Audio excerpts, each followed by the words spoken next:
Don't slack off claiming you feel unwell, you lousy wife. When you come to your parents' house, you better clean, cook and work. My mother-in-law yells at me with a piercing voice while I have a fever.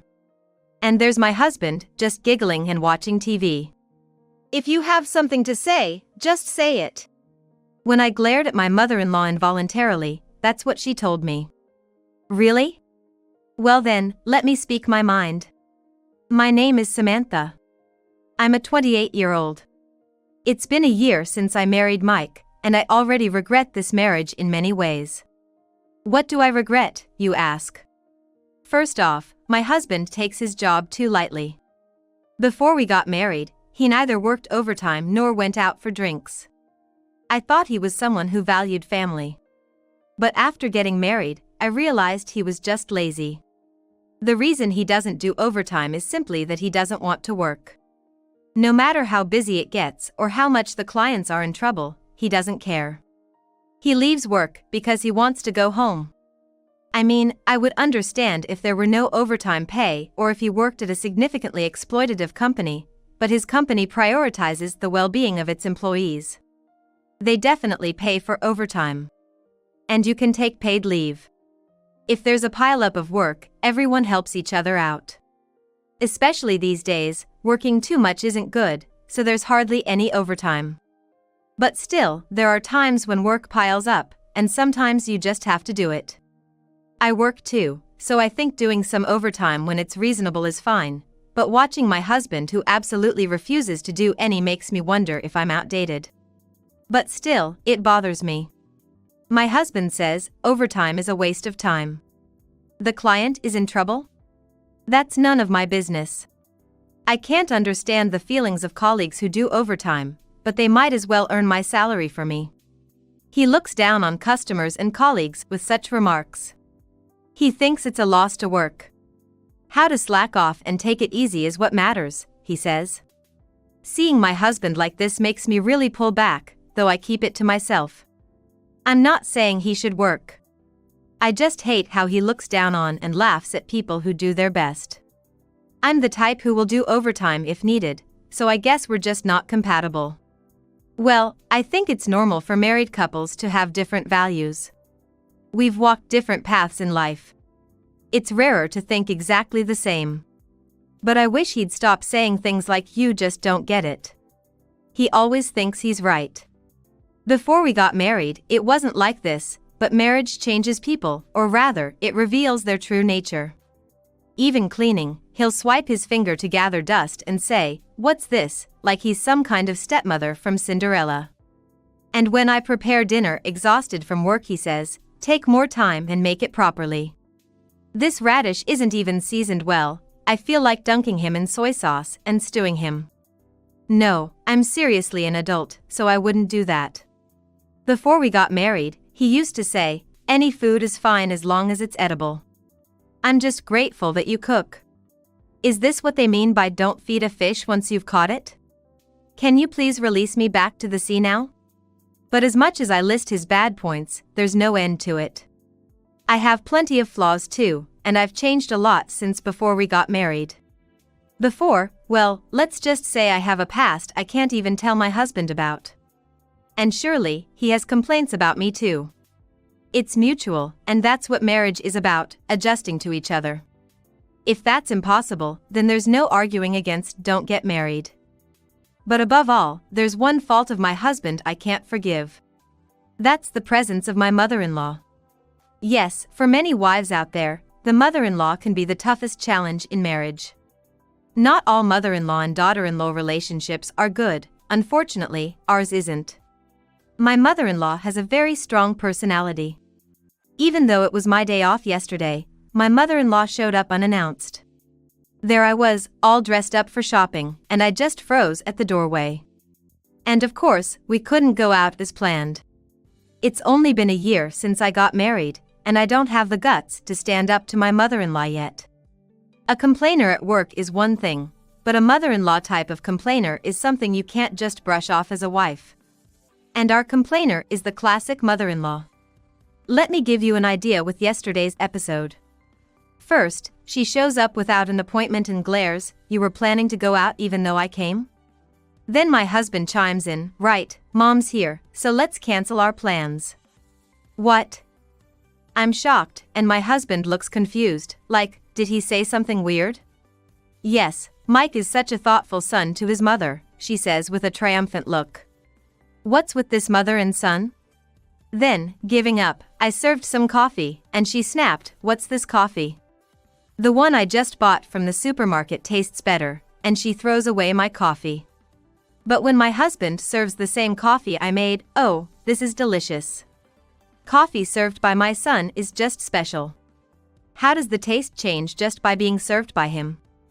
Is it magic? Does your son have magic to change the flavors? Then she goes, "What a mess this room is. You can't even clean, you lousy wife," and starts tidying up on her own. But when my husband says, "Mom, I know where everything is, it's not a mess," she stops and goes, "Oh, I thought there was some kind of system to it." What system does she see in the crumbs on the floor and the beer cans scattered on the living room table? And if I cook, here comes the classic, "How can anyone eat this?" Poor Mike, having to eat this every day. "I'll cook something tasty for you," she says mockingly, and then the two of them go out to eat. Yeah, right, like you cook. What do you think, folks? Did you enjoy my sharp retorts to this mother-son duo? No, wait. What do you think of this bizarre mother-son relationship? A mother-in-law who can't let go. A husband who can't detach from his mom. By the way, my husband thinks men are eternally like boys, and wanders around the room in just his underwear. Do boys walk around in just their underwear? Well, that's marriage for you. All these things you don't see until you're married, it's just too much and confusing. I bet many wonder what's so good about my husband. I, myself, have started to lose sight of his good traits. Yet, without feeding the fish you've caught, maybe it's about using carrots and sticks, because occasionally my husband turns sweet. Thanks for always being there. I bought some cake, let's eat. It's these little thoughtful moments that make me unable to hate him. I know he's easy to manipulate. But isn't everyone happy when treated kindly? So, despite many negatives, I swore to God to stick with this man, and here we are as a married couple. However, a year into marriage, the sweetness and kindness of the honeymoon phase are gone. Lately, my husband goes out alone more often. Even if I'm not feeling well. There was a time when he would care for me when I caught a cold. Now it's like, "You're not feeling well? Okay, rest and sleep well," followed by, "I've got plans with my buddies, so I'm off. Don't worry about dinner for me, bye." Even if he goes out, what's this about not needing dinner? If he had no plans, was he expecting me to cook despite being ill? What about my dinner? Press a button on the pressure cooker and soup is ready? Oh, isn't that just too convenient, it almost brings tears to my eyes. Indeed, there are a variety of home appliances. I wish my pressure cooker would say, "Your soup is ready. Please enjoy your meal and rest well." No? Oh, I see, my appliances are not living in the future yet. As a woman, I often feel unwell, not just with colds but with the heaviness of the monthly cycle. Maybe that's why my husband has gotten used to it and doesn't worry much anymore. Is it too much to ask for just a simple "Are you okay?" from him? As time goes by, it will soon be 2 years of marriage, and my husband has completely started to ignore me. I'm going to watch a baseball game with a buddy from college today. What, you're going out again?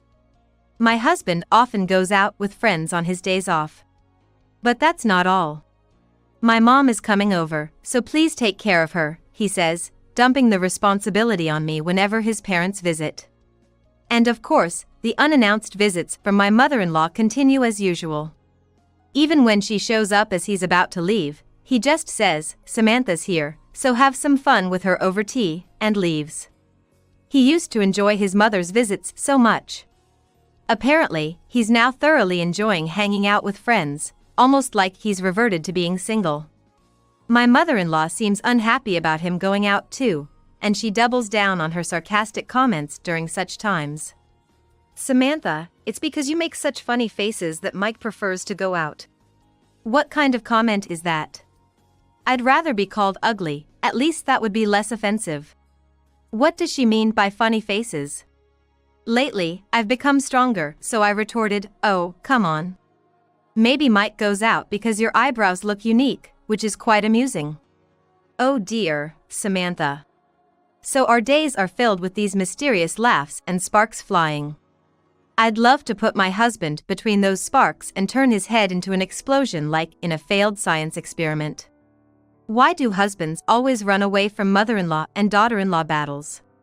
Since my mother-in-law shows up unexpectedly, I think it's okay not to visit his parents' home twice a year and during Oban, but it seems that's not an option. There's also the rarely seen father-in-law and the chance to meet my brother-in-law's family. So, I guess it can't be helped. But I do wish he'd spare me when I'm not feeling well. Just when it's time to visit his parents tomorrow, I've come down with a high fever. I have a fever, can you go by yourself tomorrow? I asked my husband, and he replied, why? If it means going alone, I won't go either, I thought he meant, but then he said, a fever is no big deal. Let's go. What is with this man and his casual let's go? No, in today's times, you shouldn't take a high fever lightly. Your brother has small kids, it would actually be a nuisance. That's okay. Turns out my brother can't make it, we'll visit some other time. What? My brother-in-law lives far away. In contrast, our home is close enough for my mother-in-law to make sudden visits. Then how about we go when your brother's family is also visiting? If my brother-in-law's family is there, my mother-in-law's nagging lessens. It's still there, but it's more bearable, and I can team up with my sister-in-law, which has helped us get by so far. Going alone is just too much. Yet my husband is oblivious to my feelings and lacks empathy for my illness. What are you talking about? Mom's really looking forward to us visiting. When my brother comes, we can go then too, but this time let's just go, the two of us. Why does he want to go to his parents' home so badly? What's so enjoyable about it? Especially since she often pops into our place unannounced? What's there to look forward to? I don't get it. Anyway, what's impossible is impossible. I feel like I'm going to throw up, I said as I lay down, but then my husband's chop hit me on the back of my head. What the heck? Illness is all in the mind. What?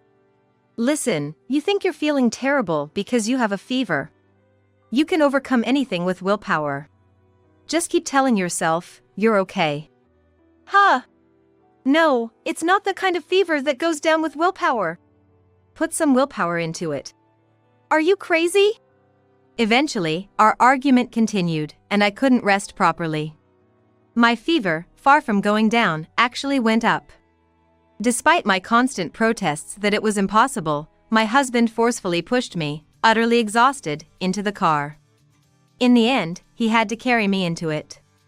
At least make it a princess carry. But that's hardly the issue here. I feel sick. I was seconds away from throwing up, desperately trying not to vomit in the car. 10 minutes later, as soon as the car pulled up to my in-laws' house, I bolted from the car and, barely greeting anyone, rushed to the bathroom. What, were you looking forward to coming here that much? Were my husband's words to me as I stumbled out of the bathroom, drained. I wanted to punch him with a phantom left hook. But I was in no condition for such actions, feeling absolutely dreadful. I quickly made the greetings and thought about calling a taxi to just go home. That's when my father-in-law, always overshadowed by my vivid mother-in-law and my husband, kindly asked, "Are you all right?" He's very different from the other two, actually a very kind person. Seeing how pale I was, he expressed his concern. "You must hydrate after vomiting. Here, drink this unopened electrolyte solution," he offered, handing me a bottle. At this moment, I wanted to worship my father-in-law as a god. But just as I was about to drink, the bottle was snatched from the side. I turned to see my mother-in-law standing there, glaring. "Hi." Before I could say anything, she snapped, "Don't be so spoiled." What? Before I knew it, she had put the bottle away. The rule is clear, when a daughter-in-law comes to her in-laws' house, she has chores to do. What? What rule? As I looked puzzled, she pointed sharply towards the bathroom. Start with cleaning the bathroom. How dare you use it without asking first? But I did ask your husband for permission before I entered. It's not just your husband living here. You should have asked me too. I'm sorry. I didn't argue further as I felt I might leak something if I did. However, I was in no condition to clean the bathroom, yet my mother-in-law wouldn't stop talking. After you're done cleaning, start preparing the meal. What? I'm really not feeling well today. What do you mean you're not feeling well? It's just your face that looks bad. What is she even saying? Sorry for having a bad face. And remember, a daughter-in-law isn't a guest. Get moving and prepare some tea at least. Trying to slack off, what a useless wife you are. Get moving, fulfill your duties. But work, you lazy wife. My mother-in-law's shouting exploded. The piercing voice resonated in my head, which was already dizzy and aching from the fever. Glancing sideways, I saw my husband lounging and watching TV in the living room. Hey Mike, I'm really not feeling well. I called for help, but he replied, oh, I've got a temperature of 99.6 degrees Fahrenheit too, and my head hurts because I used too much hair product, but I'm fine. You'll be fine too, right? Illness is all in the mind. Come on, you can do it. Seriously? 99.6 degrees Fahrenheit is a normal temperature. Too much hair product? What's that about? At that moment, as I felt my limits approaching, my mother-in-law started screeching again. Hey, are you listening? Hurry up and make the coffee and clean up. And you need to go to the supermarket too. Is she joking? Just as I thought that, I heard a tiny snap in the back of my mind. I sighed deeply. Without responding to my mother-in-law, I glared at her while holding my aching head. If I looked annoyed, she glared back even harder. What's this? You glare at your elders while being such a useless wife. If you have something to say it clearly. She probably thought I wouldn't stand up to her as usual. But everyone has their limits. And I had just surpassed mine. Well then, I said quietly. Maybe it was the anger, but my headache seemed to ease a bit as I looked up. Then, without any reservations, let me speak my mind, shall I? The nerve of modern wives. What do you mean let me speak? You're a wife, you should just listen. You're the one who told me to speak clearly. When I shouted at her for being contradictory, my mother-in-law suddenly crumpled to the floor in shock. Before that, I had stomped my foot dramatically and stood with my arms crossed, looking down at her. Samantha! What are you? You told me to speak up if I had something to say, didn't you? I did not say that. You did say it, didn't you? Yes, I did. Refusing to let her conveniently forget her own words, I glared at her as she sat on the floor, then straightened her back to reply. I may be patient now, but back when I was wild, I was quite a blunt woman who didn't hesitate to speak her mind. What? Caught off guard, both her eyes widened. I continued without care. There are things about my past that even my husband doesn't know. I had a wild, let's say delinquent, phase. A delinquent? Here's a photo as proof, and I pulled out a picture from my pocket. It showed a gang of tough-looking individuals sitting in a row on a road, all glaring fiercely at the camera. In the center was a particularly intimidating woman. This person looks like she could make a few people disappear, right? What, this dangerous-looking person? That's me. Pointing at the woman, my mother-in-law's finger trembled when I informed her it was me. Is this you, Samantha? Yes, it's me. How many people have you made disappear? How many do you think? No, I've never done such a thing, of course. But perhaps it's better to remain vague now, as her face contorted with fear. Should I give you a facial massage? That's quite all right. Having learned of my daunting past, my mother-in-law quickly shook her head in panic. Now that I've cleared the air, shall we talk?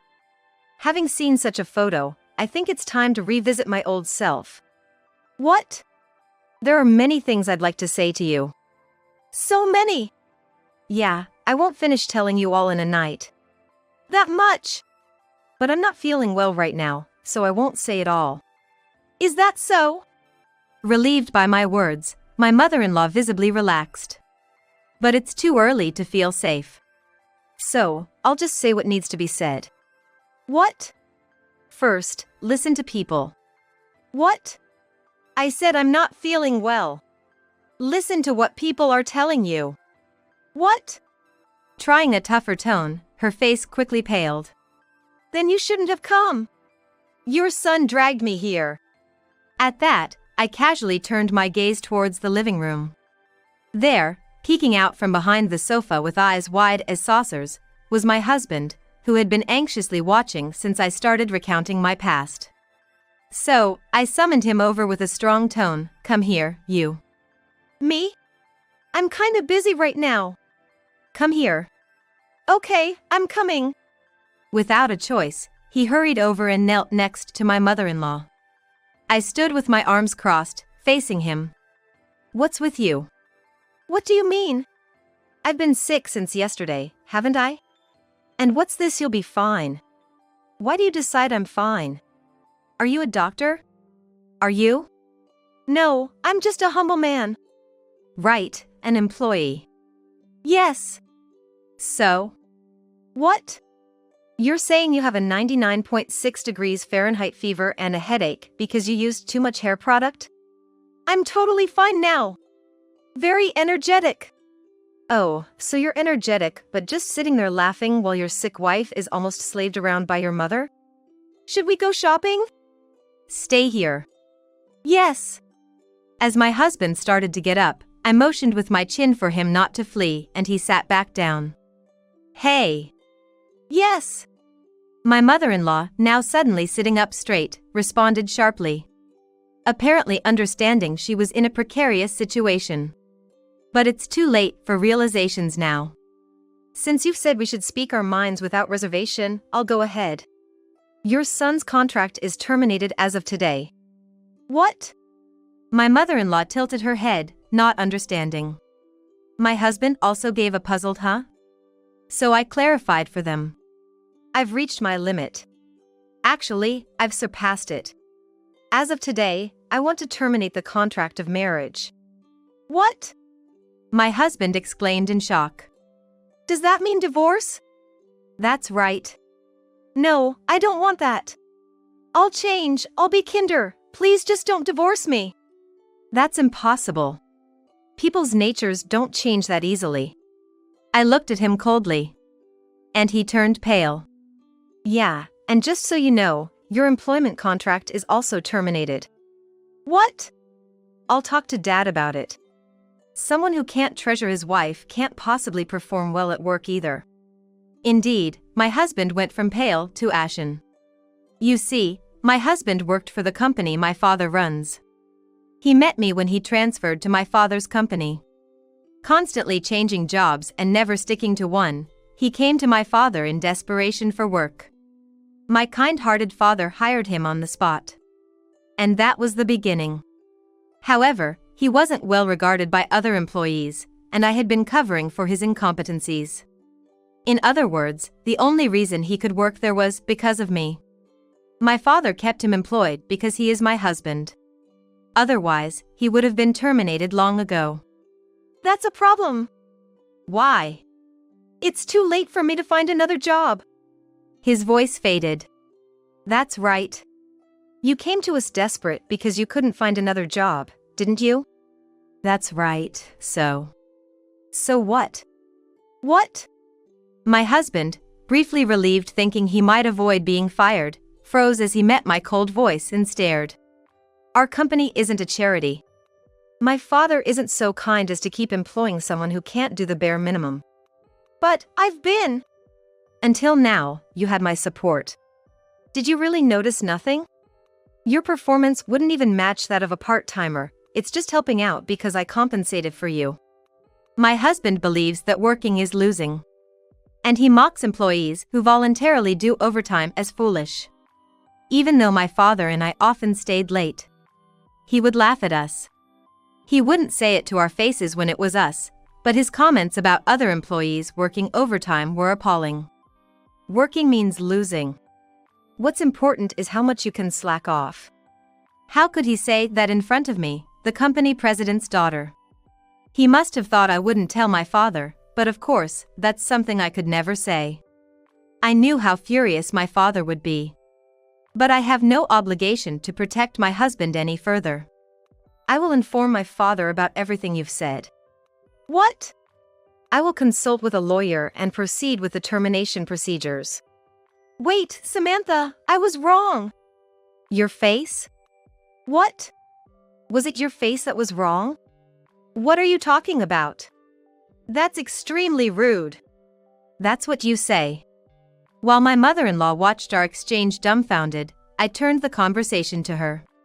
Suddenly startled, she exclaimed, "What?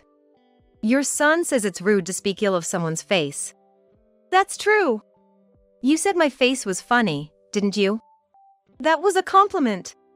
Oh really? It was definitely not a compliment. Anyway, I refuse to ruin my life by dealing with this family any longer. I will terminate the contract, and we will divorce. Wait, Samantha! No waiting! Divorce, and you're fired. Samantha! My husband tried to cling to me. As he became annoyingly persistent, I glared at him with the same menacing face I had in my delinquent photo and said, "Huh?" He turned pale and fell silent.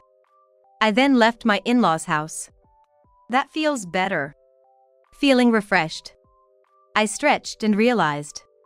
Somewhere along the way, my headache had completely subsided. Later, I consulted my father, who introduced me to a lawyer, and I initiated divorce proceedings. The divorce was successfully finalized. As for my ex-husband's termination, I also consulted the lawyer. It was deemed a just cause, and his termination was confirmed. Thus, my ex-husband became unemployed. He had been living in a condo owned by my father, so he returned to his parents' home. However, shortly after he left, he called me. I thought it was about some forgotten item, but he pleaded, "Let me stay with you." What happened? I asked. It turns out, he was kicked out of his parents' house. What? Didn't they tell you to come back? My ex-mother-in-law was furious, telling him, "There's no need to be married to such a wicked wife. Divorce her and come back," he said during our parting. But why then? It seems my mom was also told by my dad to divorce and was kicked out. What? Apparently, my ex-father-in-law had had enough of my ex-mother-in-law's behavior. After hearing about our divorce, he decided it was time for him too. Since the house belonged to my ex-father-in-law, my ex-mother-in-law was evicted. My ex-husband was told, "A foolish son has no place in this house," and was also kicked out. Somehow, he managed to stay at his parents' house for one night. But later he and his mother found a new, run-down place to move into. They should have had a substantial amount of money from dividing their shared property in the divorce. Yet, somehow, they were already broke. Why do I know this epilogue? Because my ex-husband called again asking, "Can you lend me some money?" My ex-mother-in-law, having received a significant sum from the divorce, misunderstood and thought she was wealthy. Originally, they had found a decent condo, but before moving, she blew the money on a spontaneous trip around the US and extensive shopping. Suddenly, they were penniless. There are people who spend without thinking when they suddenly come into a large sum of money. My ex-mother-in-law was exactly that type.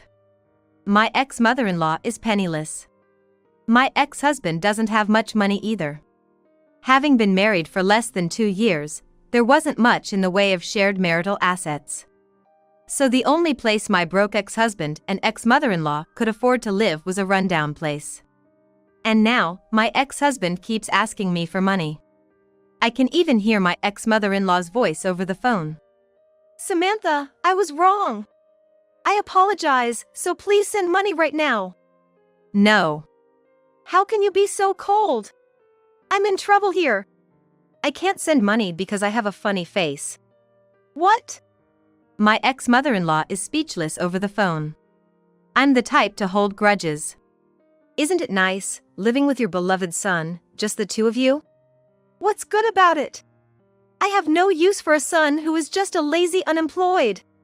Well, just try to endure until you can get a pension.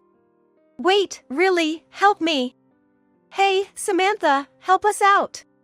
Save us. While my ex-mother-in-law and ex-husband were desperately shouting, I said, "Oh, bad signal," and used that old lie to hang up the phone. I immediately set up call blocking. I don't often use that setting, but I enabled it quicker than a blink.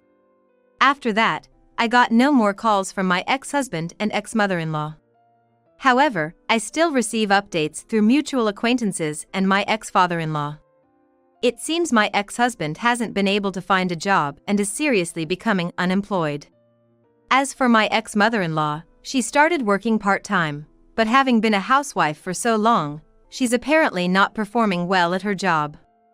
And they argue almost every day. Since my ex-father-in-law also frequently receives pleas for help, I taught him how to set up call blocking, for which he was grateful. Finally, peace came. Years later, as I approached my 30s and thought I might remain single for life, I met someone and remarried. My new husband is very kind and considerate, and my in-laws are wonderful people. He is diligent at work, but he also values family. Thank you for everything, every day. Thank you, Samantha.